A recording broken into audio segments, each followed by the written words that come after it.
So we can decode this step by step. So first, print. What is print? Print is a function that outputs the text. So if you put any text before this with the word print before it, it will output text to the console. So if you want to show your text, you can put print and then you can type the text you want. And you can't just type it directly. You need parentheses. These brackets are called parentheses.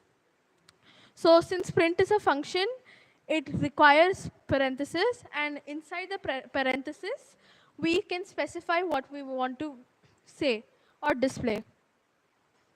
And inside these parentheses, we need double quotes. And this, you can use double quotes or single quotes, and these double quotes are used to specify whatever text you want to do. This is your text. Hello world.